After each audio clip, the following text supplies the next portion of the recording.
कटकरे जिलास्तरीय 77तम साधारणतंत्र दिवस पालित मुख्य अतिथि भाव जोगदे अभिवादन ग्रहण कले मुख्यमंत्री मोहन चरण माझी कि प्रगति में वैषयिक परिवर्तन घटुछि ध्यान में रखी कार्यक्रम हाथ को निया निज अभिभाषण में कहते मुख्यमंत्री।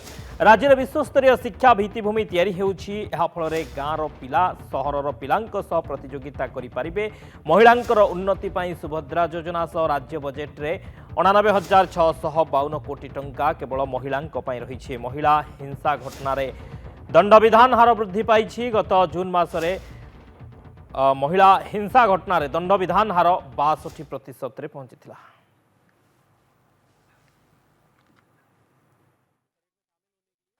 गौरवमय 77तम पवित्र साधारणतंत्र दिवस अवसर रे आपण मानकु मोर आंतरिक शुभेच्छा और अभिनंदन।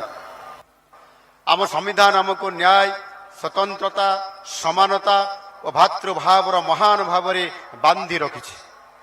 यह भारतवासी विश्व में नियारा परिचय सृष्टि कर देशर स्वाधीनता और स्वतंत्र उत्कल प्रदेश गठन पाई आम राज्यर अनेक बरपुत्र त्याग और बलिदान निदर्शन साजी आम समस्त प्रेरणा दे चली।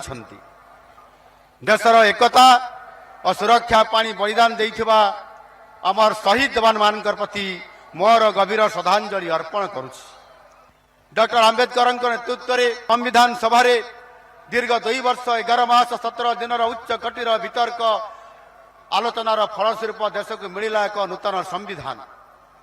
जदि 1949 मसीहा नवेम्बर 26 तारीख में संविधान सभा गृहीत होता किंतु 1950 मसीहा आज दिन में सारा देश में कार्यकारी है एवं से दिन आम देश भारत एक सार्वभौम गणतंत्र राष्ट्र भाव प्रतिष्ठित है।